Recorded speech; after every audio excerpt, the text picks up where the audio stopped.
बिहार की सियासत पर जरा के हवाले से इस वक्त की बड़ी खबर 2015 के फॉर्मूले पर हो सकती है काबीना की तौसी।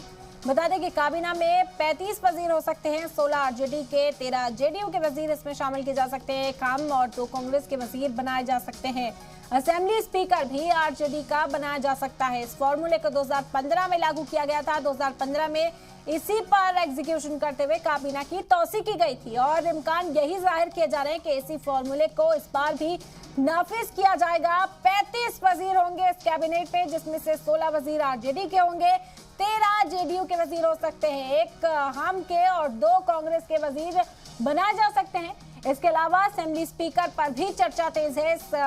की जिम्मेदारी किसे सौंपी जाती है, इस पर लगातार गौर खौज किया जा रहा है। हालांकि जो खबर सामने आई है उस हवाले से असेंबली स्पीकर आरजेडी का ही बनाया जा सकता है। तो ये बड़ी खबर है। 2015 में इस फॉर्मूले पर काम किया गया था। बिहार के अंदर जब इत्तेहाद की सरकार बनाई गई थी, जेडीयू और आरजेडी के जरिए 35 वुज़रा बनाए गए थे। तमाम वुज़रा को महकमों की जिम्मेदारी सौंपी गई थी, जिसमें से 16 आरजेडी के वुज़रा बनाए गए थे, वहीं 13 जेडीयू के वुज़रा शामिल थे। इसके अलावा एक हम और 2 कांग्रेस के वुज़रा बनाए गए थे, जिन्हें इस बार भी जिम्मेदारी सौंपी जा सकती है। असेंबली स्पीकर की बात करें तो आरजेडी का ही कोई असेंबली स्पीकर बनाया जा सकता है। हालांकि नाम पर मुहर फाइनल अभी नहीं लगी है, कोई रस्मी ऐलान नहीं किया गया है, लेकिन जरा के हवाले से ये खबर है कि 35 वजीर बनाए जा सकते हैं इस बार भी।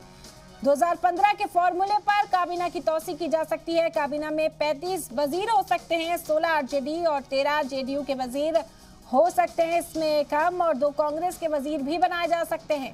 वहीं असेंबली स्पीकर के नाम पर भी चर्चा तेज है, लगातार गौर खौज किया जा रहा है। इस तरह की भी खबरें सामने आई थी कि आज नीतीश कुमार और तेजस्वी यादव के हलफ लेने के बाद लालू प्रसाद यादव के साथ गौर खौज किया जाएगा, चर्चा की जाएगी और उसके बाद ही कोई रस्मी ऐलान किया जाएगा, कोई फाइनल मुहर इन नामों पर लगाई जाएगी।